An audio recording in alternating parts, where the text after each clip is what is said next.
on this rap-ish. I ain't even broke a sweat, homie, this practice. Pondering my next move, staring at my track list. Hope I ain't missing my window. Praying like a Baptist, Seattle's own. Tired of this Game of Thrones. They made a list of the best rappers, and guess who wasn't on? While the disrespect continues, I'm steady packing these venues. Guess if you ain't at the table, you on the menu. And I'm that spitter, baby. They don't want you to see, but everybody south of Capitol Hill's rocking with me. Boys smoke the trays and ponder getting their life together. I'm comfortable with my role, so I'm like, whatever. Me? I ain't got a job, but I work hard. And you don't work hard, but you got a job. The irony is I'm judged while you feel the applause. I'm slept on, that's why I had to set this alarm. My dudes is armed, I'm armed with this arm charm. Body banging like she got that cream from Barry Bonds. Yeah. I did it for the city, I did it for the love, I did it for the people, I did it for us. That Dre season is here, a real hitter with a mic, I'm everything that they fear. With that hood ain't the same, I was all on their ass, I'm level-headed. So yo, my dudes love when I spaz, and I'm so over Seattle's passive-aggressive attitude. They don't call you back, what they really saying is F you. While I'm from the same place, I move at a different pace. I prefer if you just said it to my face, damn, I did it. I did it for the city, I did it for the love, I did it for the people, I did it I hate for these us. average dudes with they average spit, writing average rhymes, knocking average chicks. The closer I get, I can feel the people starting to shift. I'm loyal to a fault, and everybody can't come with. Rap's a rich man's game, I'm only playing with change. They bang models and singers, I'm knocking my old flame, I'm different. The crowd, I move with the chosen few. Black thoughts, I could be the front man for the roots.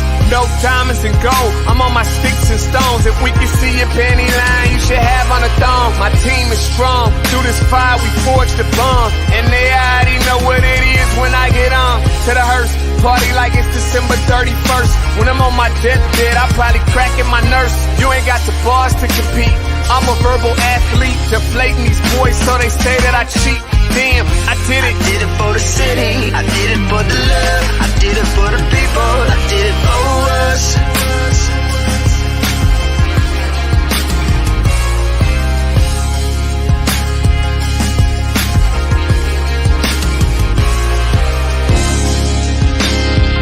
Yeah.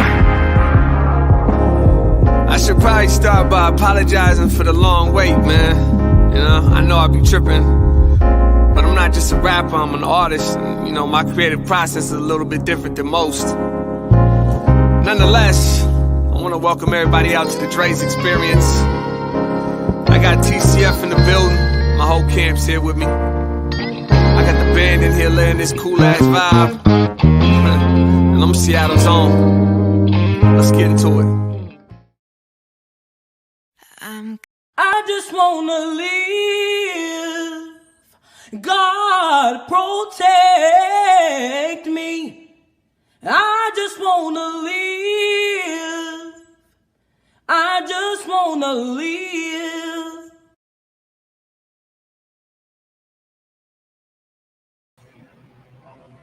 Grand Rising, everybody. Happy Tuesday to you. Welcome to the Morning Update Show. I'm your co-host, Trey Holiday, and it is a great Tuesday we have today. You know, just a great start to the week. And if I can real quick, I just want to thank all of you guys for your continued support every time that we're able to uplift things that are happening in community and bring you guys other opportunities for you to stay engaged. It's a great time for me. I know that there's so many great things that happened over this past weekend. We've been capturing some of that. I know we have some more coming up throughout the week. And as always, I do this with my partner, my guy, co-host with the most, Big O. What up, Big O? Happy Tuesday. Hey, what's up? Happy Tuesday, Trey Holiday. Welcome back to the set. I see, as usual, you're coordinated. If I would have known, but I've got every color here, so I think I'm matching you no matter what. Yeah, absolutely. You make it a gold standard for today, all the colors. All right, good stuff. Fantastic. Good morning, everybody. I want to welcome you to the Morning Update Show and remind you that right now is a perfect opportunity for you to tag and share the stream. Go ahead and tag and share the stream with people who you feel would appreciate culturally relevant news and information emanating from right here in the Emerald City. Now, I always get on a spiel, and I forget to tell people who's on the show today. So let me stop right there. And so we've got Dr. Howard J. Gale from SeattleStop.org. It's a police accountability and oversight organization. They're looking to enact some changes here in policing. So that's our guest. Got it out early, right? So don't forget.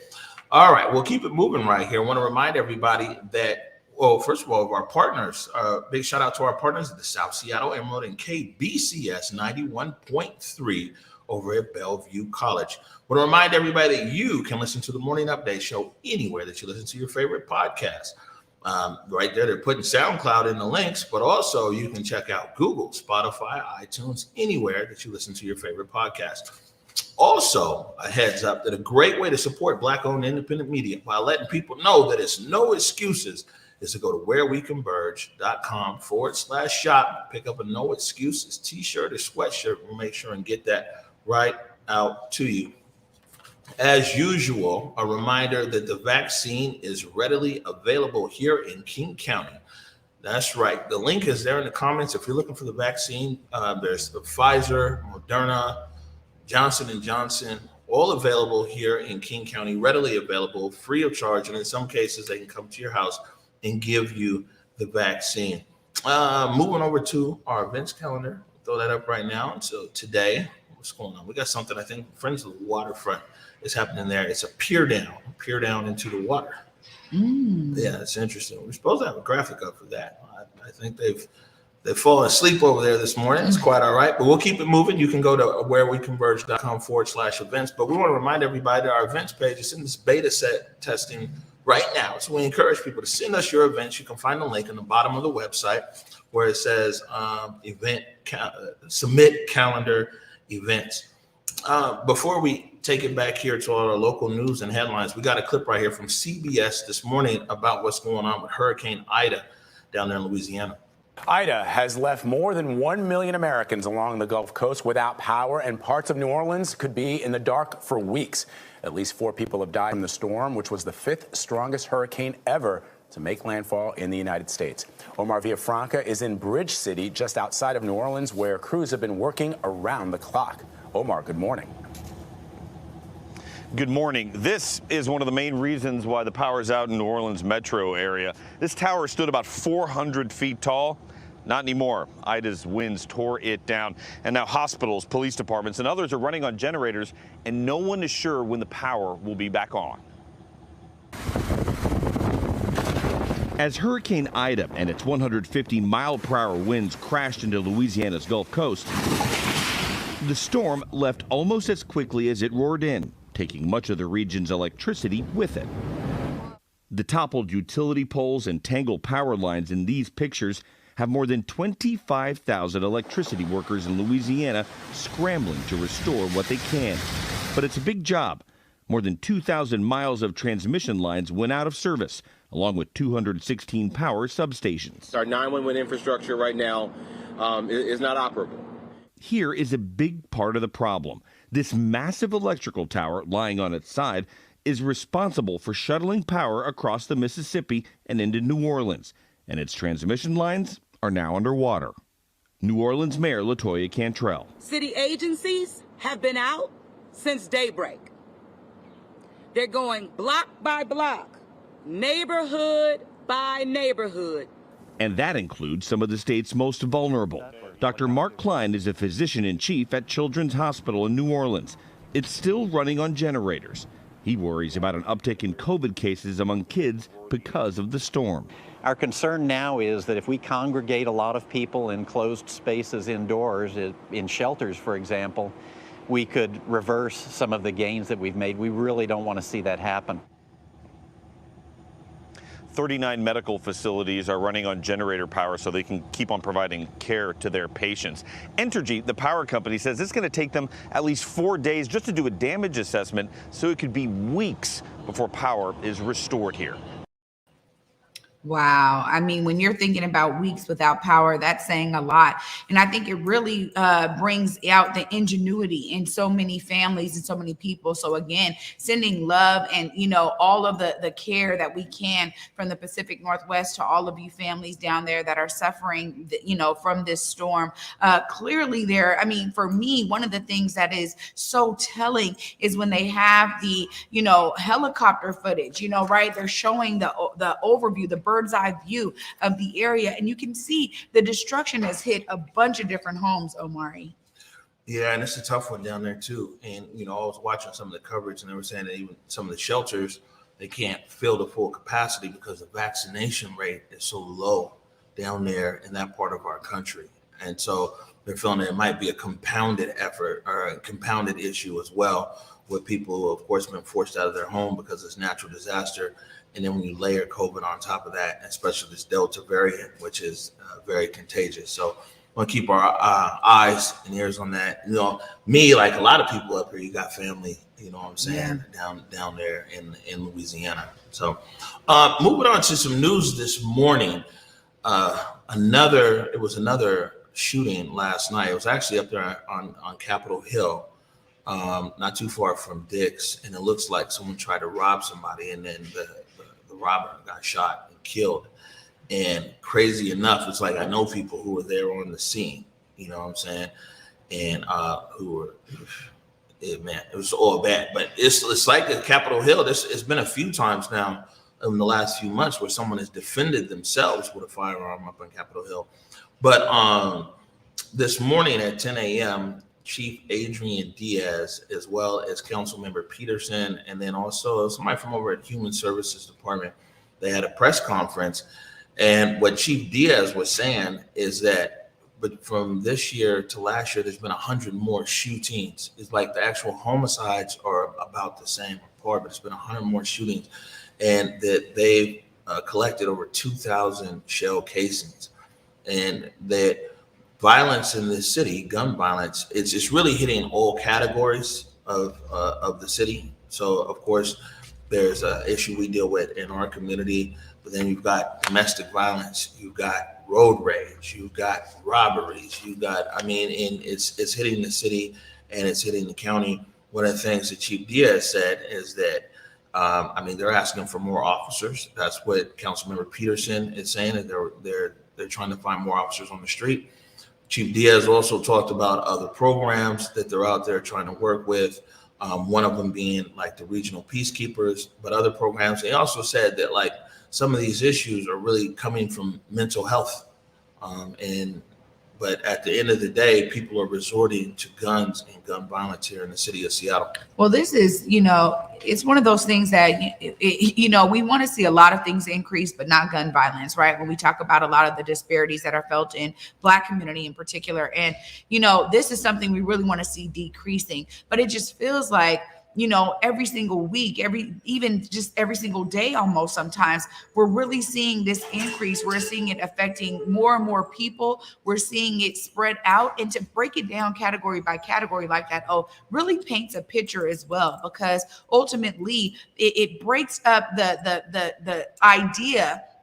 And really, it's a misguided idea that this is only happening for a particular population. So when we think about, people not caring about this issue, oftentimes we find that, having a lack of empathy is because you don't feel like it's going to personally affect your lived experience. But the truth is we're seeing this across so many different sectors, like you just described. It's really something we should all be focused on. Yeah, even the sheriff's office is saying that, all over the county, that they're seeing incidents of gun violence and murders all over the county.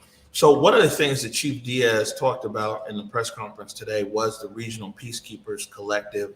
And there has been some investment. We covered that a few weeks ago, where the city of Seattle invested $1.25 million, and also the King County invested about the same amount. Caught up with Willard Jemerson Jr. of Zero Youth Detention the other day up on 23rd and Jackson, and asked him what the Regional Peacekeepers Collective is all about. The Regional Peacekeepers Collective is a collective of consortium of organizations working together to reduce gun violence going on in the community throughout King County. So we have connection with various organizations such as Alive and Free at the YMCA. We also have Community Passageways, Choose 180, Progress Pushers, Renegades for Life, and Freedom Project as well, who is part of the Regional Peacekeepers Collectives. We have violence interrupters that show up to deployment around critical incidents response, as well as we have outreach workers that go out and work with young folks who fall into our base of who we work with. And at the same time, we also have case managers that get the young people connected to the services and resources in order to improve the quality of their lives. Well, some of the things that the violence interrupters do is they do hotspots engagement and remediations.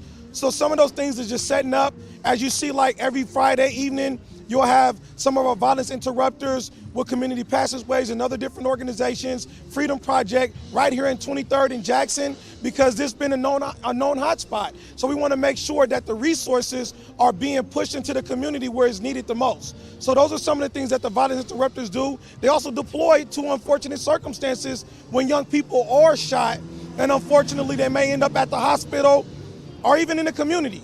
And so we will show up. We will help out with, on sometimes there's visuals that need to be supported. There's other times where there might be an actual service that needs support. There's some time when there's security that needs to be provided. So there's various things that the violence interrupters do. And then also the outreach workers, and we also have the case managers, obviously is more like a life coach. Wow. I mean, that's a wide range of things that folks do. But the great thing about it is that it's very community centric. I mean, you're talking about people who grew up in very similar lived experiences and conditions as the young people that they are working with, and working to disrupt this, idea that gun violence or grabbing a gun is the only choice that some of these young folks have.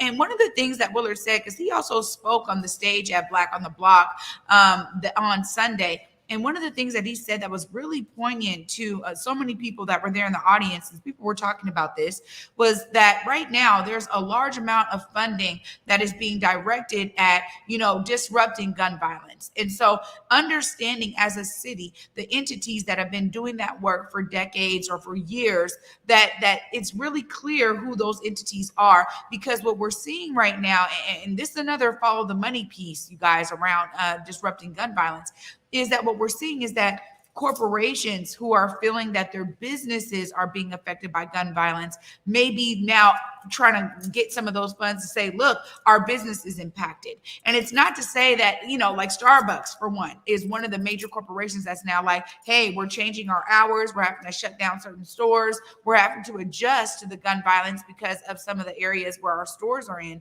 But the truth of the matter is that we really need to understand how, again, to treat the whole person. When we had Sean Good on here from Choose 180, he really spoke about this, because it's not just about programming. We need to get out of programming and get into institution building so that we can actually find some longevity around the solutions, that they're not temporary through programs. And Willard really made a great point there for us to be mindful now of following that money that's going to be coming into the county and into the state to disrupt all of this. Right. Well, the thing is that this is violence in America is comprehensive, and it impacts, all aspects of our society one way or another. And it manifests itself, whether, it's a drive-by shooting or a school shooting or a mass shooting. It's something that we need to kind of look at the bigger picture as well, is that, man, we can be a violent people as Americans, all together. It's a lot of violence that we deal with. It's a lot of violence that gets normalized, and it goes into thoughts and prayers. And, I always like to say is like, keep victims in your thoughts and prayers tonight and put them in your action plan for tomorrow, because, it's really going to take a sustained effort on a lot of different levels. I think the other thing is people just assume that it's one solution. It's, here's a quick fix. Man, the issue of violence in America is very comprehensive and intertwined. Everything else, it's very easy to get a handgun. It's very easy to do a lot of things. And now it's like there's such an emboldened spirit around people coming out of COVID and everything else. It's all these short tempers and, I'm gonna get the gun. And so, definitely want to be supportive of the efforts there, of the regional peacekeepers, and all these efforts that are out there to curb gun violence in our city. Yeah, absolutely. And I think you're right when we think about the comprehensive nature of gun violence. Again, it goes back to those categories. It's not just felt in one community or several communities, but it's like you're saying, it's across the county. It's across sectors as well. So I understand how certain businesses, especially in particular zones where we're seeing really high activity around gun violence, may be affected. And for us, I think the important part is to really start seeing this as what are the real key areas and pathways to solutions. Almost every time I think about gun violence, I think about what King County Council Member Gurmai Zahalai wrote as an opinion piece, just saying, how can we be intentional of addressing gun violence as a public health crisis, the same ways that we did with COVID? And when we're giving our updates in the mornings and we're like, hey, the vaccine is readily available, it showcases what we can do when we need to actually be mindful of public health. And so when we start thinking about this as a public health crisis, that it is, we can actually start thinking about the solutions from that very same standpoint. And we'll find that I think this regional approach is really the way to go, Omari. I'm excited to see how this unfolds, because I know they've just been really getting going over the last few months. And it's going to be some really cool things to see how they're able to plan some of those strategies amongst all of the groups that are involved. Yeah, this is, like I said, this issue here is, when you talk about a buy-in from the public and public health, I mean, that's what it takes, a buy-in. And in the press conference today, you kind of hear, and we'll play some highlights tomorrow. Actually, I'll tweet them out this afternoon. You hear Chief Diaz and you heard Council Member Peterson kind of saying that they're talking about it now like it's an epidemic. And I also asked an interesting question. We'll clip it out. I asked Council Member Peterson, I was like, why is the rest of the council so quiet? And I mean, of course, he came in defense of his fellow council members. Was like, no, everybody on the council cares. They're gonna put something in their budget on September 13th. But I think that the council member probably missed the real big point of my question, was that, like, humanity doesn't have to be linked to directly to legislation. You know what I'm saying? I mean, it's meaningful just to come out and say something. It's meaningful. You got to think about it. Let's talk about Capitol Hill. We spent a lot of time up there on the Hill. It's meaningful if you represent Capitol Hill, which there is 3 representatives of Capitol Hill. There's Shama Sawant, there's Council Member Mosqueda, and Gonzalez. You have 1 that represents District 3 and 2 that represent the whole city. So now, if you're there, Cal Anderson Park, which has been a scene of a lot of robberies and some of everything else and shootouts, who from the city council is just going to come out and be like, yo, man, I want to speak to the people in this neighborhood who might be impacted, who might be fearful now to walk across the park to go to Dick's and get a Dick's burger. I understand. You know what I'm saying? That's much different than, well, we're looking for legislation and budget and everything else. You should do that too. But, there's 3 city council members that represent District 3. Where's your voice? It doesn't take a strategist. It doesn't take a political strategist for you to show your humanity to the public, to let the public know, like, hey, I understand that, you're concerned. Someone's died there last night, and this is what I'm saying. And so, I mean, it's fine. It was a good, I'm glad that the council member took the question and that he answered the question. But the bigger picture is like, why are people so silent? This is something that you've raised several times, and I think you're absolutely right.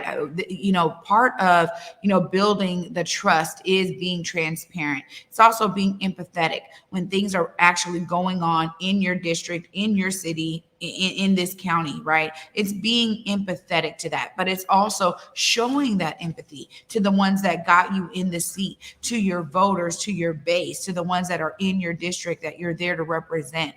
Part of this is really seeing our council members and our elected officials overall as everyday people that we are. right? You guys have lived experience as well. You guys have kids. You guys do different things outside of the elected official, format, and really being able to showcase that, stepping outside of that, and not making sure you get approval from a statement, but that you're just open and honest. Those are the kind of things that I think a lot of people are ready to see, because ultimately we see people that do that during the campaign trail. They try to be very relatable, when they're going for their campaign. And yet, unfortunately, when they get the seat, not enough of them are staying relational. Like, hey, I'm here with you. I'm dealing with it too. There was a shooting blocks from my own home. There was a shooting down the street. Those kind of things are impactful when you're talking about building real transparency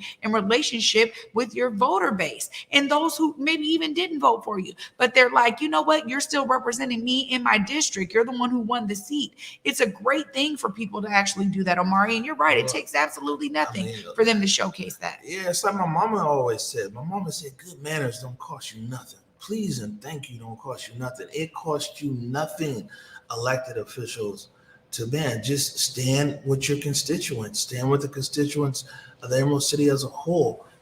Speak to the humanity surrounding this issue and everything else. And it's funny, people running for office and they don't think, like you said, they walk the streets and everything else. I mean, this is an issue here. People are making it all about homelessness, public safety, and the issue of public safety and everything else is an issue on how people actually address public safety on a human level, on a lived experience level. It's much different than this sometimes up on the floor at city council level. So we're gonna move on here, but I've got one good headline I want to pull back before we go to break and we bring on Dr. Gale, our good buddy, Lewis Rudd over at Ezell's. This is a press announcement that came out yesterday. Wait for it to get up there on the screen. Ezell's Famous Chicken and DoorDash launch initiative to financially empower Black-owned businesses. It's from Ezell's Fried Chicken out of Katie Hall Public Relations. And so it says here, Ezell's Famous Chicken co-founders, Lewis Rudd and Darnell Rudd, along with their sister Faye, in partnership with DoorDash, have launched the Rudd's Rub, RUBB, Raising Up Black Businesses Initiative, a president-setting initiative designed to financially empower Black-owned businesses. And so this is going to be a no strings attached grant that's coming out for Black businesses.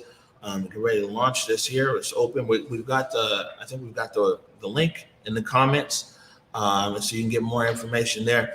But it's really good. Lewis Rudd is very much up there at the front of the class when you talk about Black business owners here in Seattle. Ezell's is nearing 40 years in our community. And what started there on 23rd and Jefferson is now, a regional favorite across the Northwest.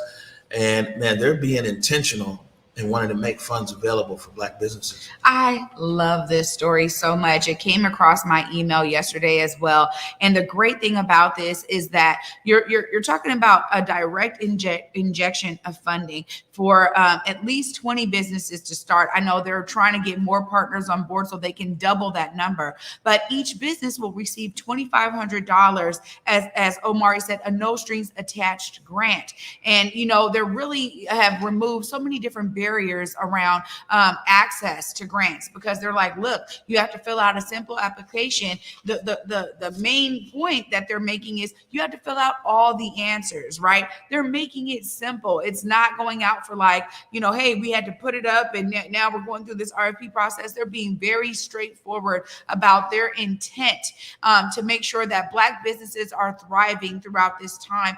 And what a better person. There's almost no one better in the city to be launching this effort than the brand of Ezell's and our guy, Lewis Rudd. A shout out to you guys, all of you over there at Ezell's, the whole team and the whole family, for seeing this need in our community and for being very intentional about these funds being directed towards Black businesses. As a private entrepreneur, you're able to do that. You're able to use the word Black. And I so appreciate you for it, because we have seen our businesses be hit hard by this triple pandemic. We talk about it all the time. And ultimately, this is going to be really, really helpful for so many businesses. Oh, it's exciting. Yeah, no, it's good stuff. I had an opportunity to talk to Louis Rudd yesterday in the afternoon, and these are funds that are very hopeful. Small business, man. Every dollar counts. Believe me. Yeah. I'm telling you, every dollar really counts. And it's just great. And I called Louis and I told him that, like, man, we're more than happy to be supportive in any way around this effort. And I mean, Ezell's is just one of these companies that we're just so proud of, and Lewis and Ezell's are always setting the bar of what's possible and what's expected of a responsible community member. Yeah, absolutely. And you know what? It's also an inspiration to so many businesses.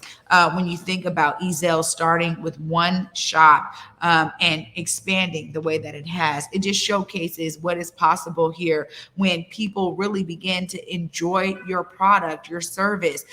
It is a consumer-run business. They did that based on demand, right?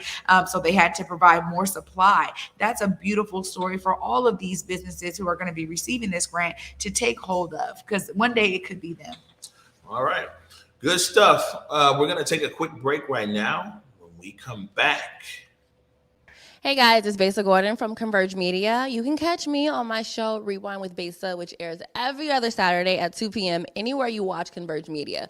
Now, I know a lot of us still have questions about the COVID-19 vaccine. However, here are a couple things you don't have to question.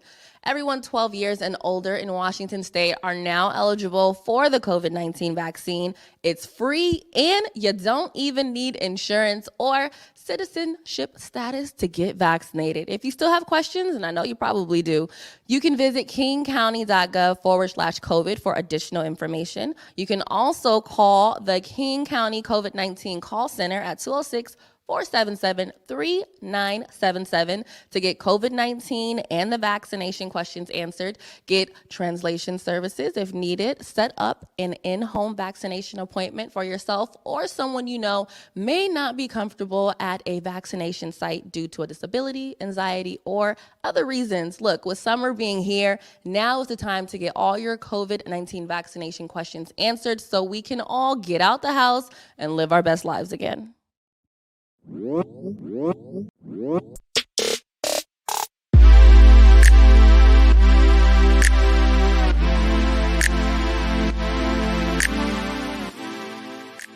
Market Street Shoes, slinging kicks since 2006 with styles that support you and yours, getting the F outside or staying comfy when you just want to lounge indoors as well.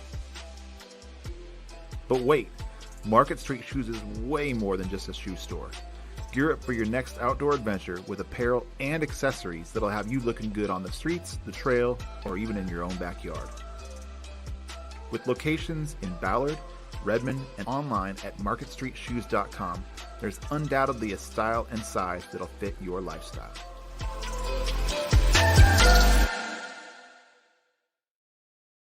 All right, welcome back to the Morning Update Show. And right now, we're joined by Dr. Howard J. Gale of SeattleStop.org. How are you today? Good. Thank you, Omari. All right, welcome to the Morning Update Show. Thank you. All right, we finally got you here. We'll jump right into it. We actually got a few minutes here today. Our schedule got rearranged a bit, so we have more time for discussion.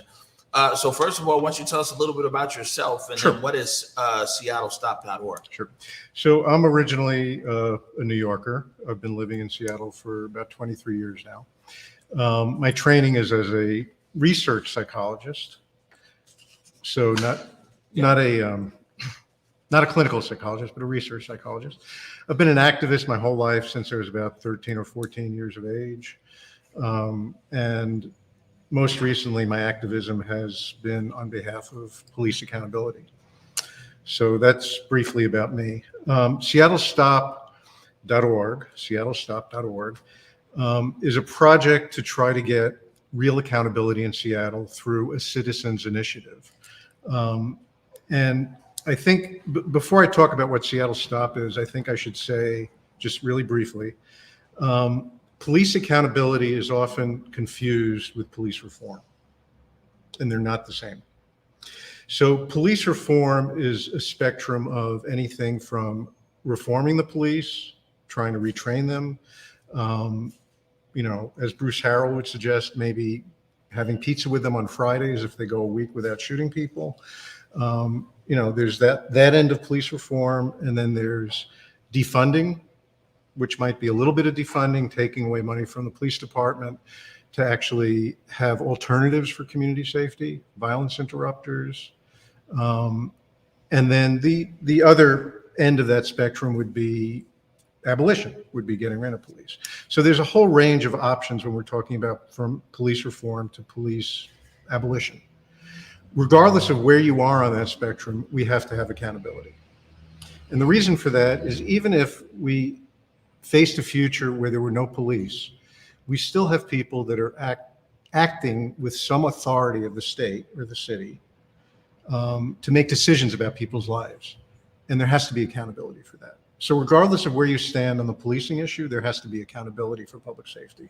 So that's, I think, what Seattle Stop is about, is having real accountability, and accountability that's based in the community and based on civilians in the community. What got you into this realm of police accountability? As I said, I've been an activist my whole life. I'm from New York. I've been beat up by police. I've been falsely arrested by police. I've had federal cases where I've won against the police for abuse. So I've experienced it. I grew up in a neighborhood in New York. At the time, my neighborhood on the Upper West Side of Manhattan was a low-income neighborhood. There was a lot of violence. There was a lot of police abuse. So it's something that I've always been concerned about. I think starting back in 2010 with the John T. Williams killing, which was the Native American woodcarver who was shot by a police officer, I became very involved in this. Just 11 years ago, just the other Right. year. Yeah. Right. It's 11 years ago, end of August. Right. All right. So why don't you explain to our audience what the current accountability, I mean, we're live, so you can't take forever, but what the current accountability system is. So, but then, hold on, let me tell you what the current accountability system is, what's wrong with it, and what you guys propose. Okay. So again, because we don't have a lot of time, I can give you mentioned John T. Williams. So John T. Williams was killed in 2010, 11 years ago. If we look at, I actually wrote the numbers down. If we look at the 10 years before John T. Williams was killed, the Seattle Police Department killed 26, possibly 27 people. 26 or 27 people. After John T. Williams was killed, that marks the beginning of police reform in Seattle. So in those 10 years or 11 years now of police reform, we've killed 31 people. The SPD has killed 31 people. So what I would ask the audience is to consider, how do we have police reform if in the 10 years after John T. Williams, we've managed to kill more people? The other thing we saw from the summer of 2020 is that more than 99.9% of the really egregious cases of police abuse have gone without accountability. We have officers that got written or, written, whatever they call it, written, not discipline, but a slap on the wrist for all that abuse last summer. So I think the way accountability is working right now is it's police investigating police. So the Office of Police Accountability is the only body that's tasked with actually investigating police abuse or a police complaint. Of the 12 individuals in that office that actually do the investigation, 10 of them are police sergeants. These are police sergeants who actually rotate out from regular SPD duty into the OPA. After 2 years, they go back. So we're expecting that police sergeants who have to work with the same officers that they're going to investigate are going to be truly independent investigators. Now, there are 2 investigators that are civilian in the OPA. Those civilian investigators are prohibited from investigating any serious abuse. So if we take, for example, something like the Terry Caver killing in 2020, May of 2020, the OPA just released a report on that last week. That killing was investigated only by police officers. And the conclusions that the OPA and Andrew Meyerberg, the director, came to are basically the same conclusions that the Seattle Police Department came to. They mirror each other. So there's no independence. So what Seattle Stop is proposing is that we have a purely civilian-based system similar to what they have in Nashville, where there's one body. So in Seattle, we have three bodies. We have the OPA, which acts independently and has no community control. They investigate the police. We have the OIG, who's supposed to investigate the OPA if they behave badly. And as we've recently seen with the article by Carolyn Bick in the South Seattle Emerald, in fact, the OIG is not doing its duty to oversee the OPA. They're actually avoiding overseeing the OPA. And then we have the Community Police Commission. That's the third part. So there's the OPA, OIG, and the CPC, Community Police Commission. And the Community Police Commission, since its inception, has failed to criticize or to take action in almost any case. So what we're proposing, instead of having this bizarrely articulated system where no one knows who's responsible, you have one body, a community body. They hire independent investigators who are not and have not been police to investigate the police, and that they hold open meetings where people can actually see the internal workings of the system. So I know that in speaking with OPA and Director Meyerberg, one of the issues that their office has is that they have to match up something against a policy, right? And so it's like, and what there's a finding one time, so it was last year, where he had made over 80 recommendations to the Seattle Police Department to change a policy. And he's like, his office is bound by a policy. Did this officer violate the policy? Not if the policy is correct or incorrect, he can make a recommendation on that. Right. But that being said, doesn't it seem, it seems to me like if people want actual accountability, then policies need to be able to have to change as to, you know, the policies that guide the actual police, no matter who's investigating. If whatever they've done is not out of policy, then even an investigator will say that it's still in policy. Right. So let me give you a concrete example, the way this works in Nashville. I witnessed a session back in March in the Nashville Community Oversight Board, where there was a question about two officers who constantly went to a woman's house and tried to do a warrantless search for the woman's son. They did this about 8 or 9 times without a warrant. And the investigators in the Nashville Community Oversight Board investigated and said, okay, they violated certain policies. What the board said when looking at that investigation is that's not acceptable. It goes beyond just violating policies. So for example, an officer in Nashville can do a warrantless search if they get the homeowner to actually sign a statement. The officers were claiming we forgot the paperwork. The homeowner gave us her verbal permission, which was not true. But again, there's a lack of a paper trail. So what the board asked in Nashville is, how is it possible that an officer went 9 times to the same house and each of those 9 times forgot the paperwork? So this is not a policy question. And I would say the same thing happens in Seattle. Andrew Meyerberg is deflecting responsibility. So for example, in the Caver case, what Meyerberg found is that Officer Gregorio, who shot Caver, violated a policy of de-escalation, but did not violate a policy for use of force. How did he manage to separate those two factors? He separated them by making assumptions that Terry Caver was intentionally and by choice turning around with the intent to stab or kill Officer Gregorio. Terry Caver was he was a paranoid schizophrenic who was in extreme mental health distress. The police, 6 officers were chasing him with their guns drawn. They had a canine unit chasing him. This is a man who's already paranoid. There was enough information before they got to the scene to know that he was in mental distress, and yet they chose to escalate the situation.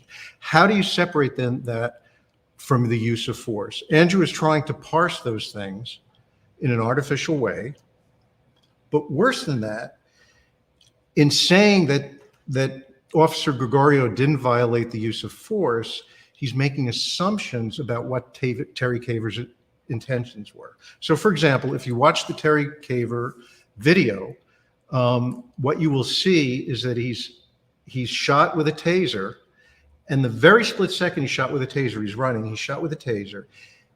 he appears to turn around. What's not clear, is he turning around because he's collapsing from the taser? Is he turning around because all of a sudden 2 police cars cut in front of him and he's trying to escape the police cars? We don't know that. But again, Andrew Meyerberg didn't ask those questions.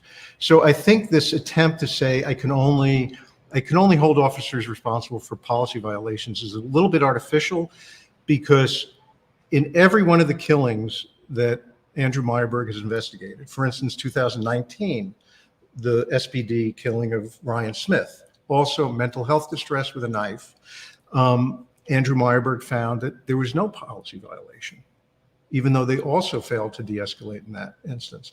So I think the problem, what you're identifying, let's break it down into two issues.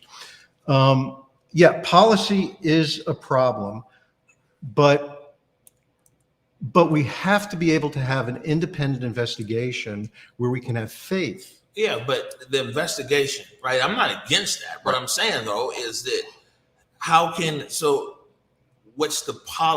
policies change? It's like, just like my other question. Right. It's just like, so you have the independent board, they come out, they're like, man, this is horrible, this is ruling, this is a bad policy. What's the mechanism now to actually change? Well, because Meyerberg sends over these policy recommendations to SPD, and it's up to SPD and the union to be like, maybe we'll take it, maybe we won't. And then what role does the actual contract with somebody like SPOG, how would they play into this, into the board or the council that you're proposing? Because SPOG has an incredible amount of power and negotiating power here in that contract. And we've seen that even when you talk about OIG and OPAs particularly, they were intended to be much stronger than they actually are right now. But the city negotiated away a lot of the power that OPA and OIG was supposed to have in their contract with SPOG.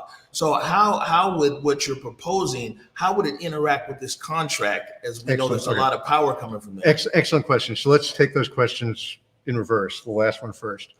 It's very important to realize that people keep on saying the SPOG contract took away a lot of power.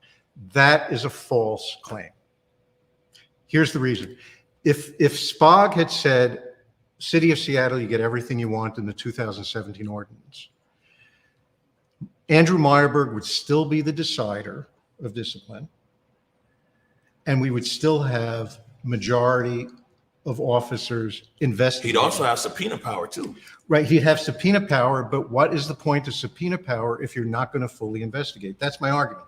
My argument is, even if we had the full effect of the 2017 police reform and accountability ordinance, we would still have police investigating police. Is the issue with the actual office, or was it with the director? Both.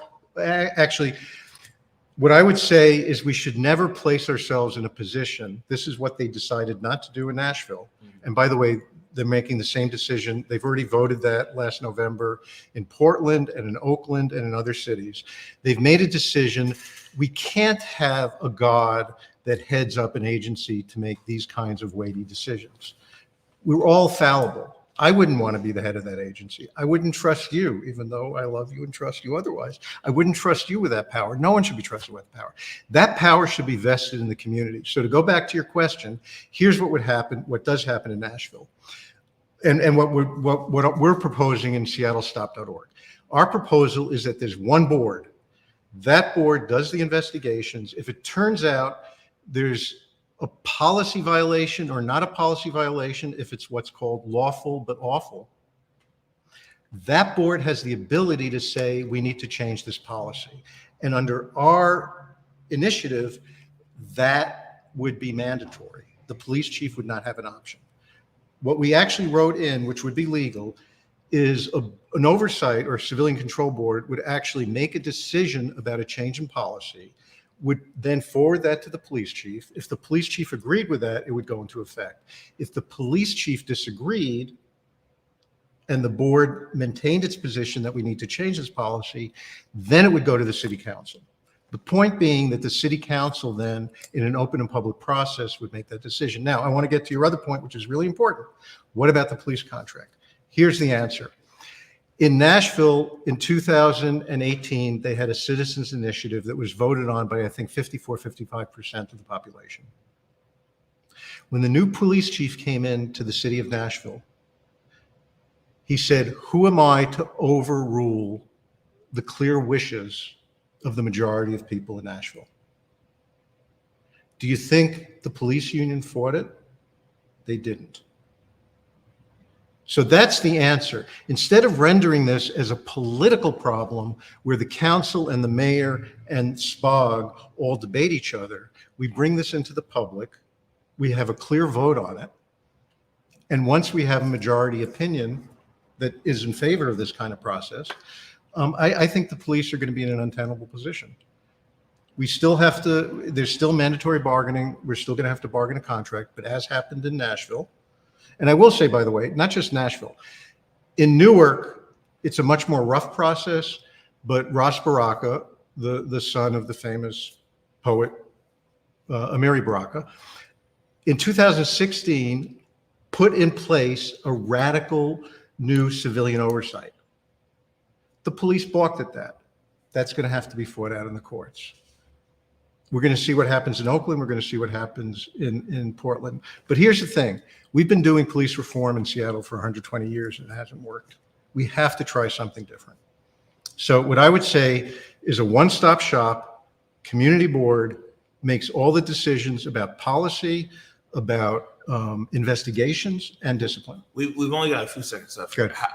How would people get on this board? But two, an even bigger picture, like how would this process come about? It goes on a ballot? Right. Or it's just something. Exactly. Initiative. Right. We're talking city initiative, not state. City. Right. So city initiative to answer. And then quickly, our vision is to have a 21-person board. There would be 7 people that would come from the organizations that are actually putting forth this initiative. Then there would be 7 people chosen by the city council, not the mayor, which is our current process for choosing the community police commission. So 7 people chosen, or not chosen, 7 people that come out of the initiative process, 7 people from the city council, and then the last third, the other 7, would then be in an open community process that's put forth by the 14 initial board members. So again, everything here is about transparency and trying to invest the community in being involved in this. Very different from what we have. So before we let you go, how can people get up with you? And So let me, before I forget, let me say 2 things because we didn't get a chance to talk about the Caver killing and the report that came out, which actually shows really clearly the failures of the OPA and Andrew Meyerberg and the failures of our system. So if you go to tinyurl.com/justice for Caver, that's tinyurl.com/justice for Caver, CAVER. You can read all about my analysis of that. And again, to get in touch, it's seattlestop.org, seattlestop.org. And again, this is a work in progress. We're hoping to get something on the ballot.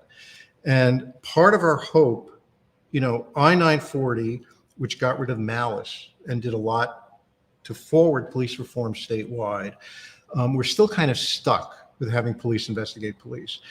We don't do that for doctors. We don't do that for nurses. We don't do that for teachers. We don't do that in any other aspect of our system, but we still have police investigating police. So in order to change that statewide, I believe the way to do that is to get something working in Seattle, which can then be used as a model. All right. Dr. Howard J. Gale, seattlestop.org. Thank you for joining us this morning. Thank you. Thank you very much, Mark. We're going to take a quick break. When we come back, Trey Holiday returns to the set. You're watching the Morning Update Show. I did it for the city, I did it for the love, I did it for the people, I did it for us. Back on this rap ish, I ain't even broke a sweat, homie, this practice. Pondering my next move, staring at my track list, hope I ain't miss my window. Praying like a Baptist, Seattle's own, tired of this Game of Thrones. They made a list of the best rappers and guess who wasn't on? While the disrespect continues, I'm steady packing these venues.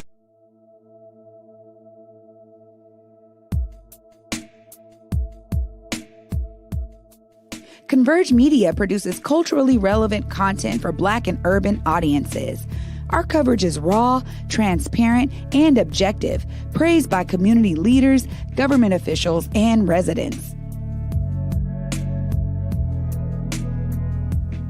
Support Converge Media today via Venmo, Cash App, or PayPal at Converge Media.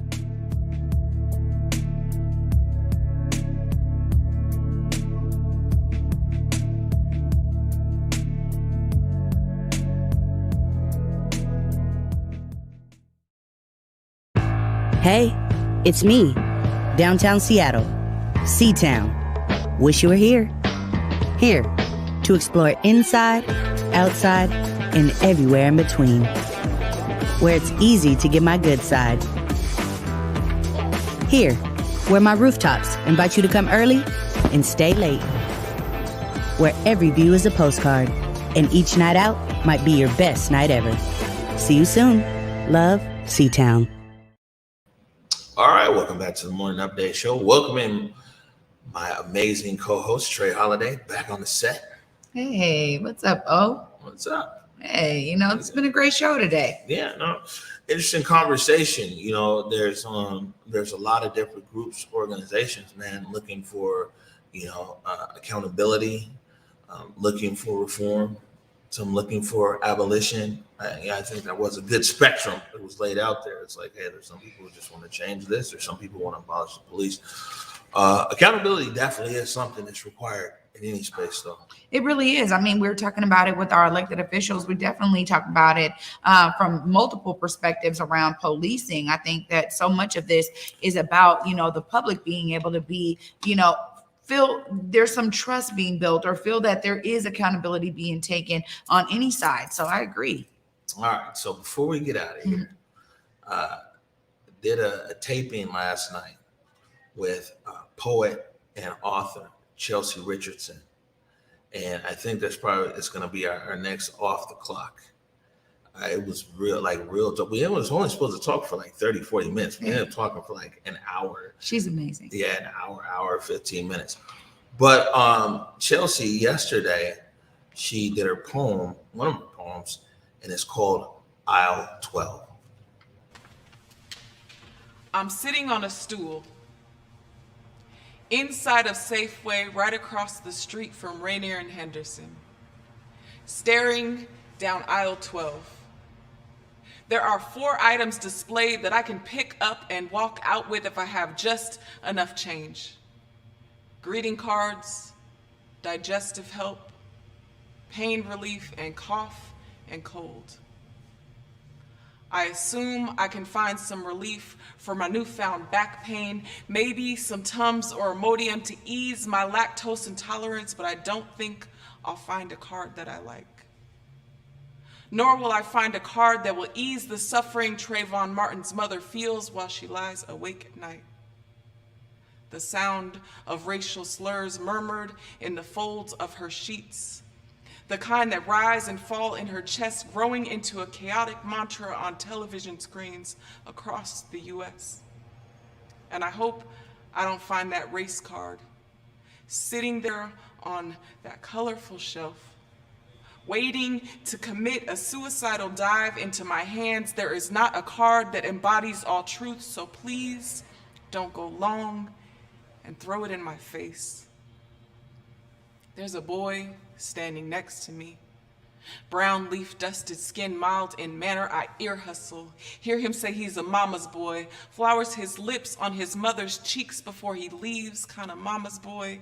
He admits his parents are his perfect roommates, and that is why he will never leave the garden. I can't help but wonder if there is a bullet waiting for him somewhere. A pointer finger hiccuping on a trigger, itching for an echo in our ears, pulling our skin more and more distant from each other. The truth is, we need help. We need someone standing on every urban, suburban, inner city corner, passing out words that are life jackets, possibly in novel form, the prologue written to self-appointed neighborhood watchmen and the police. The first line would read, "Stop. You are pointing your gun at a figment of your imagination. Not all Black people are monsters. Some of them flower their lips on their mother's cheeks before they leave. Some of them make perfect roommates. Police, tuck away your polymer toys. We all know that you hold in your holsters the kind of heavy metal that really kills kids. I am not against guns. I am just pro-second chances. And I have nothing to give these mothers because blood is not a handkerchief. And I'm just sitting on a stool inside of Safeway, right across the street from Rainier and Henderson, staring down aisle 12. Come find me. Ooh, Chelsey does it once again. Chelsey Richardson, man, kudos to you and your works. Beautiful piece there. Oh, I'm excited for this off the clock, man. You've been getting some great people in that hot seat. I love it, brother. Yeah, no, I'm excited for this off the clock too. And I mean, Chelsey just brings like so much energy. You know, I was communicating with her yesterday, you know, after the shoot. And I started the sentence saying, you know, what you say, but then I had to stop myself and rephrase it. And I said, how you were heard, you know, because it's like a lot of, I mean, you'll find it was a real dope conversation that I thought was really going to be focused on poetry and short poetry and this and that. And I mean, we touched on a lot of stuff. We touched on her book that's out right now and everything else, but it's really just life. And I'm really excited about it too, because it's not political as well. You know, always saw these politicians and this and that, police and everything else. So I'll be hyping it up. It'll probably come out this Sunday. I'll let everybody know tomorrow, but it'll probably come out on Sunday night. But I'm really looking forward to it. Great work, man. And once again, one of the things that I get really excited about is, you know, the brilliance in our community. I mean, I saw Chelsey at Black on the Block as well. And I love being able to get connected with folks. And, you know, I got Chelsey's book, man. There's some fire in there. And that run right there is hot, man. She's phenomenal. All water has perfect memory. Yeah, there we go. Come on. So good. All right, Trey Holiday. Looks like we're right at the top of the hour. Any last words before we get out of here?